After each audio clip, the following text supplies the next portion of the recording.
হা মানে আজাদি, না মানে গুলামি। বলুন, গুলামি না আজাদি? গুলামি না আজাদি?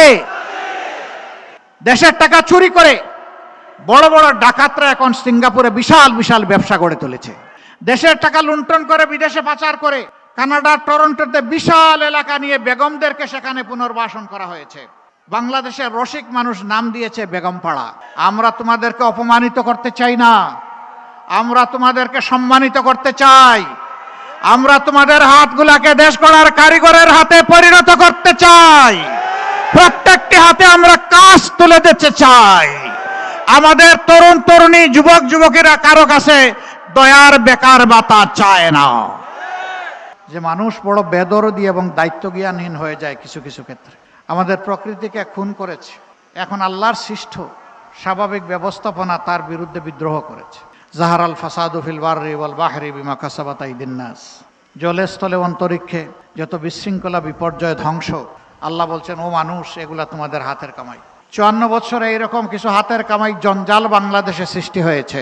রাজনীতিবিদরা জাতিকে পথ দেখাবেন, জাতিকে ন্যায় ইনসাফ উপহার দিবেন, আমাদের তরুণ যুব সমাজকে উপযুক্ত শিক্ষা দিয়ে ভবিষ্যতের জন্য চ্যালেঞ্জ মোকাবিলায় গড়ে তুলবেন, শিশুদের মানসিক বিকাশে সার্বিক দায়িত্ব পালন করবেন। সারা জিন্দেগি রাষ্ট্রকে, দেশকে, জাতিকে সেবা দিয়ে যারা বয়সের প্রান্ত সীমায় পৌঁছে গিয়েছেন তাদের দায়িত্ব নেবে রাষ্ট্র এবং প্রত্যেকটি মানুষের মর্যাদা এবং নিরাপত্তা নিশ্চিত করবে। এখানে কোনো জমিদার তৈরি হবে না, এখানে মিলেমিশে সকলেই জনগণ। কিন্তু দুর্ভাগ্যের বিষয়, আমাদের সম্মানিত জ্যেষ্ঠ রাজনীতিবিদ আক্ষেপ করে বলেছেন কোনো এক সময় তিনি তার পূর্বের দলকে তিনি আর মেনে নিতে পারেননি। সময় পেলে হয়তো তিনি খুলে বলতেন, আমরাও শুনতাম কেন তিনি মেনে নিতে পারলেন না। কিন্তু তিনি ইঙ্গিত দিয়েছেন, কিছু কিছু ইঙ্গিত দিয়েছেন। আমি সেদিকে যাচ্ছি না। বলছিলাম 54 বছরে পালাক্রমে যারা দেশ শাসন করেছেন তারা জাতির উপর ন্যায় বিচার প্রতিষ্ঠা করতে পারেননি। আবাল বৃদ্ধবনী তার অধিকার নিশ্চিত করতে পারেননি। তারা আমাদের সন্তানদেরকে সোনার সন্তান হিসাবে, খাঁটি মানুষ হিসাবে গড়ে তোলার কর্মসূচি নিতে পারেননি। যার কারণে আজকে আমরা দেখি সমাজে বিভিন্ন ধরনের বিপর্যয়, বিশৃঙ্খলা। আমাদেরই তরুণ সমাজের একটা অংশ তারা মাদকের সাথে সম্পৃক্ত, তারা বিভিন্ন সামাজিক অপকর্মে জড়িত। কেন? এর মূল কারণ হচ্ছে রাষ্ট্র ব্যর্থ হয়েছে তাদেরকে গড়ে তুলতে, তাদেরকে সুশিক্ষা দিতে। যেহেতু তারা তাদের শিক্ষার অধিকার পায়নি, তাই হতাশ হয়ে, ব্যর্থ হয়ে, ক্ষুব্ধ হয়ে তারা এখন সমাজের বিপক্ষেই দাঁড়িয়ে গেছে। কোথাও তারা চাঁদাবাজি করে, কোথাও ছিনতাই করে, আবার অনেকে আছে ভালো কাজও করে। যারা ভালো শিক্ষা একটু পেয়েছে তারা ভালো কাজ করে, আর যারা পায়নি, বঞ্চিত হয়েছে, তারা সামাজিক বিভিন্ন ধরনের অপকর্মে জড়িয়ে পড়েছে। এদের জন্য আমাদের বড় দরদ লাগে, মায়া লাগে, কষ্ট হয়। এরা তো মানুষের সন্তান, এরা তো এদেশের নাগরিক, এদের তো এমনটা হওয়ার কথা ছিল না। রাষ্ট্র কেমনে এত দায়িত্বজ্ঞানহীন হয়? সরকার কেমনে এত দায়িত্বজ্ঞানহীন হয়? কেন একটা মানব সন্তান জন্ম নেওয়ার পরে সে শৈশবে উপযুক্ত চিকিৎসা এবং শিক্ষা পাবে না? এ ব্যর্থতা কার? আমরা দেশবাসীকে আশ্বাস দিচ্ছি, ইনশাআল্লাহ তাআলা আজিম আমাদের 11 দলীয় ঐক্যজোট আল্লাহ তাআলার ইচ্ছায়, আল্লাহ তাআলার মেহেরবানি এবং সহযোগিতায়, সাহায্যে, আপনাদের ভালোবাসা, সমর্থন এবং ভোটে নির্বাচিত হয়ে সরকার গঠনের সুযোগ পেলে আমরা এই সামাজিক দায়িত্বগুলো পালন করব ইনশাআল্লাহ। সারা বাংলাদেশকে দল ধর্মের ঊর্ধ্বে উঠে ফুলের বাগান হিসাবে আমরা সাজানোর চেষ্টা করব ইনশাআল্লাহ। মানুষে মানুষে আর কোনো বিভক্তি, ভেদাভেদ আমরা আর দেখতে চাই না। আমরা দেখতে চাই আমরা সকলে মিলে আমাদের পরিচয়, আমরাই বাংলাদেশ। আমরা সেইভাবেই আমাদেরকে দেখতে চাই। কেউ যদি আমাকে জিজ্ঞেস করে তুমি কে, আমার জবাব হবে আমি একজন বাংলাদেশ। আপনাদেরকে প্রশ্ন করে আপনি কে, আপনি বলবেন আমার পরিচয় আমি একটা বাংলাদেশ। এই বাংলাদেশ একটা সামগ্রিকতার বাংলাদেশ, যেখানে ন্যায় ইনসাফ থাকবে, যেখানে মানুষে মানুষে ভেদাভেদ থাকবে না, যেখানে সুশিক্ষার প্রসার ঘটানো হবে, যেখানে সামাজিক নিরাপত্তা নিশ্চিত হবে, যেখানে মানুষ কর্মের অধিকার পাবে, যেখানকার মানুষ ইজ্জতের সাথে মাথা উঁচু করে বিশ্ব দরবারে দাঁড়াবে, আর বলবে না অমুক দেশ আমার বড় দাদা, অমুকটা আমার পিসির দেশ, অমুকটা আমার মাসির দেশ, বরঞ্চ জোর করে বলবে এটা আমার বাংলাদেশ। ভাই ও বোনেরা, 47 সালে আমরা প্রথমে স্বাধীনতার মুখ দেখেছিলাম না। এই অঙ্গীকার যারা আমাদেরকে দিয়েছিলেন লড়কে লেঙ্গে পাকিস্তানের স্লোগান দিয়ে, তারা তাদের দায়িত্ব সঠিকভাবে পালন করেন নাই। অনিবার্য হয়েছিল 71-এর মুক্তিযুদ্ধ।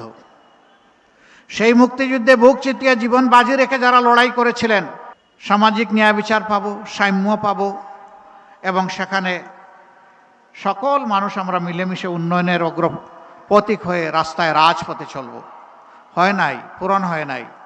রাজার ধর্ম করে সমস্ত কাঙ্গালের ধন চুরি।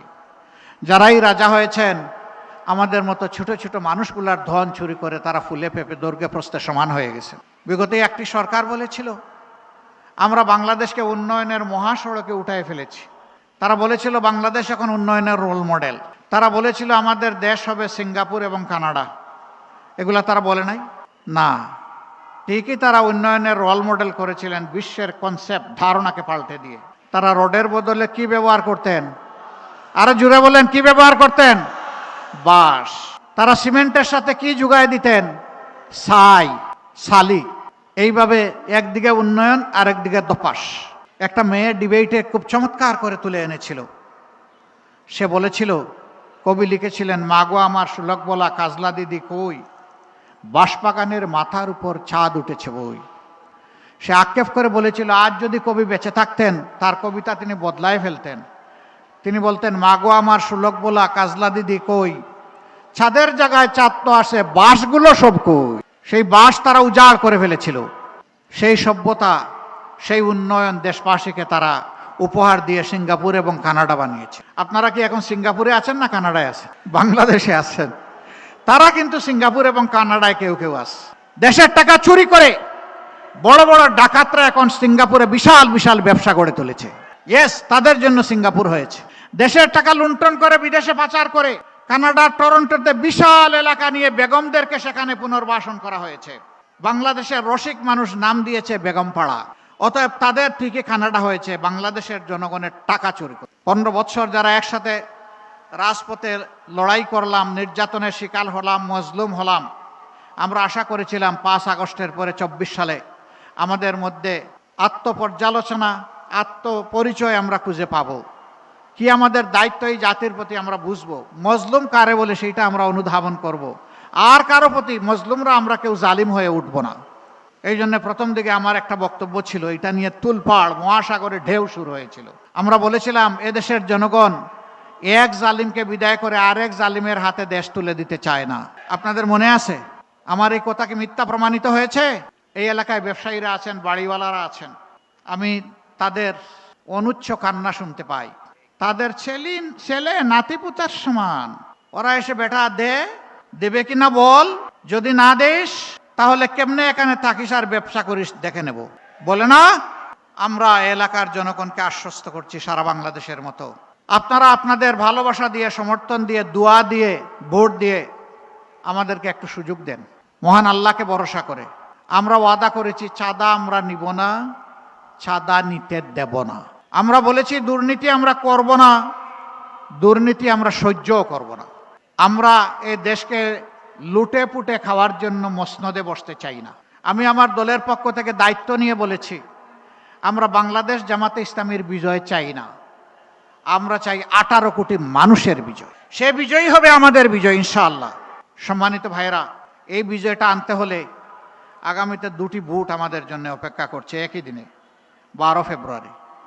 এখন থেকে মাত্র 15 দিন 16 দিন সময় আমাদের হাতে। আমি বিশ্বাস করি এই দেশবাসী, এই মজলুম দেশবাসী, তারা ইতিমধ্যে সিদ্ধান্ত নিয়ে ফেলেছেন। তারা একই গর্তে আর পা ফেলবেন না। তারা হাতের যষ্টি লাঠিটি আর হারিয়ে যেতে দিবেন না। আগামী 12 তারিখ প্রথম ভোটটি হবে ইনশাল্লাহ আজাদির পক্ষে। হা মানে আজাদি, না মানে গুলামি।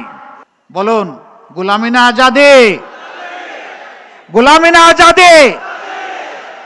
অতএব 12 তারিখ প্রথম ভোটটি পড়বে ইনশাআল্লাহ হায়ের পক্ষে গণভোটে।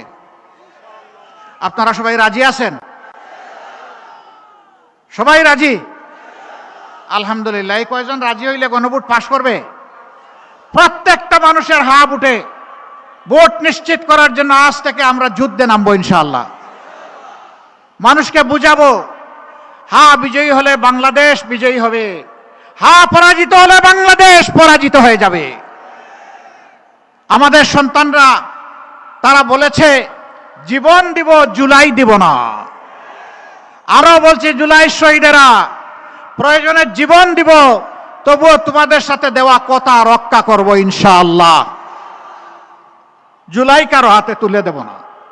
জুলাই একটা মানুষের, জুলাই কারো একার নয়। আমাকে মাফ করবেন, আমাদের রাষ্ট্রের বর্তমান দায়িত্বশীল দেশের বাইরে একটা গুরুত্বপূর্ণ দেশে গিয়ে একজনকে বলেছিলেন তিনি মাস্টার মাইন্ড। সর্বপ্রথম আমি মুখ খুলেছিলাম যে আমি এটা মানি না। একজনকে যদি মাস্টার মাইন্ড বলা হয়, বাকি সমস্ত শহীদদেরকে আন্ডারমাইন করা হয়। অতএব একক কোনো মাস্টার মাইন্ড এই যুদ্ধের ছিলেন না, 18 কোটি মানুষই মাস্টার মাইন্ড ছিলেন। আমরা আপনাদের কাছে ওয়াদাবদ্ধ, আর জুলুমের শাসন ফিরে আসুক আমরা তা চাই না। জুলুমের বিরুদ্ধে আমাদের লড়াই শুরু হয়েছে, শেষ হয়নি।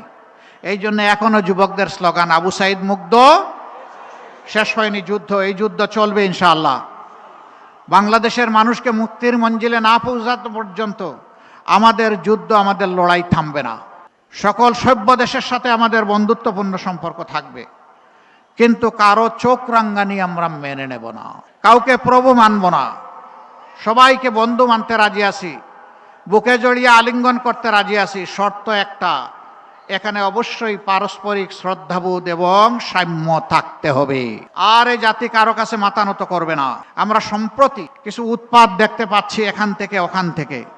বাংলাদেশের মানুষ যখন মুক্তির সন্ধানে তাদের সিদ্ধান্ত নিতে যাচ্ছে, তখন আমাদের আভ্যন্তরীণ ব্যাপারে অনেকে প্রকাশ্যে হস্তক্ষেপ করছেন।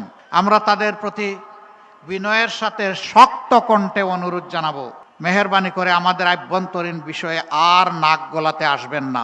এতদিন নাক গলে যে তরল পদার্থ বের হয়েছে, মেহেরবানি করে টিস্যু দিয়ে এখন এটা সামলে নেন। আর নাক গলানো আমরা দেখতে চাই না। বাংলাদেশ মাথা উঁচু করে বিশ্বের দরবারে দাঁড়াবে ইনশাআল্লাহ।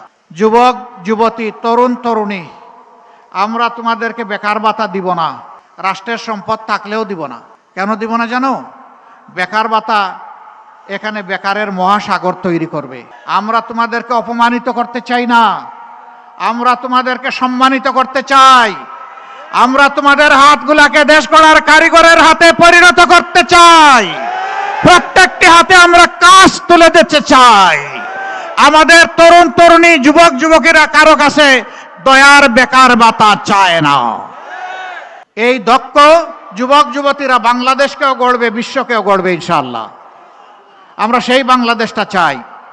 বয়সের একটা প্রান্তে আমরা চলে এসেছি। আমাদের জ্যেষ্ঠ পলিটিশিয়ান, তিনি তো অনেক বয়স, তাকে অবশ্য তা মনে হয় না, দেখতে 35-এর মতো লাগে। আলহামদুলিল্লাহ, আল্লাহ তাআলা তাকে এভারগ্রিন রেখেছেন, কিন্তু তিনি অনেক বয়স্ক মানুষ। আমাদের এখন চলে যাওয়ার হিসাব নিকাশ আমরা কার কাছে রেখে যাব?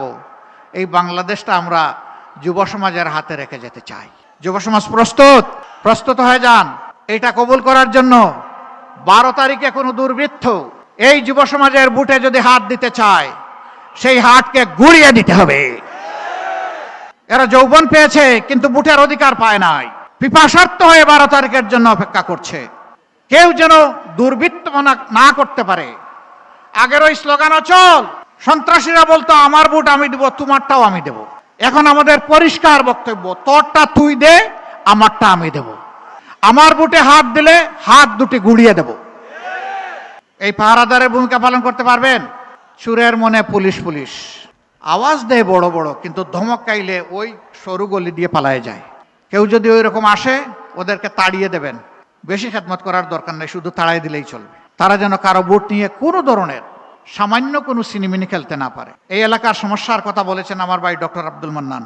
তিনি বলেছেন পুরান ঢাকা আধুনিকতার কোনো ছোঁয়া পায়নি। আমি আপনাদের সাথে একমত। ইংলিশে একটা ছোট্ট ফ্রেজ আছে, ওল্ড ইজ গোল্ড। আমরা পুরান ঢাকাকে সোনা বানাবো ইনশাআল্লাহ। আমরা সেই সম্মান পুরান ঢাকার প্রতি দেখাবো, ন্যায্যতার ভিত্তিতে। এটি তাদের অধিকার, এটি তাদের হক। এই পুরান ঢাকার ঘরে ঘরে ভাত খেয়ে অনেকে এমপি হয়েছেন, মন্ত্রী হয়েছেন, বড় আমলা হয়েছেন, যোদ্ধা হয়েছেন, অনেকে সেনাপতিও হয়েছেন, কিন্তু পুরান ঢাকার প্রতি যে কৃতজ্ঞতা আদায় করা ছিল দরকার, সেটা তারা করেন নাই। আমরা পুরান ঢাকার প্রতি সেই কৃতজ্ঞতা আদায় করার সুযোগ নেব ইনশাল্লাহ। আপনারা দোয়া করবেন। আপনারা যে সমস্ত দাবি করেছেন এগুলা কোনো অন্যায্য আহামরি কোনো দাবি না, একেবারেই ন্যায্য দাবি। সেই দাবিগুলা বাস্তবায়নে আল্লাহ যদি আমাদেরকে সরকার গঠনের তৌফিক দেন, আমরা মিশে 11টা মানুষ 22টা হাত, অর্থাৎ 11টা দল, অসংখ্য বাংলাদেশি, আমরা এক হয়ে দেশ গড়ব ইনশাআল্লাহ।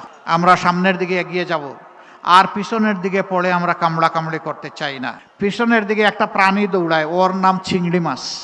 আমরা কি চিংড়ি মাছ নাকি যে পিছনের দিকে যাব? আমরা দৌড়াবো সিংহের মতো সামনের দিকে ইনশাআল্লাহ। যুবকদের শক্তির উপর ভর করে এই সমাজকে বদলে দেব ইনশাআল্লাহ। যুবকরা তোমরা তৈরি হয়ে যাও আগামীর দায়িত্ব নেওয়ার জন্যে। এবার দেখবেন আমাদের প্যানেল যুব নির্ভর প্যানেল, এই প্যানেলে বিপুল সংখ্যক যুবককে আমরা তুলে এনেছি। আগামীতে তাদেরকে নির্বাচিত করুন 12 তারিখ, ইনশাআল্লাহ এদের হাত ধরে বাংলাদেশ বদলে যাবে।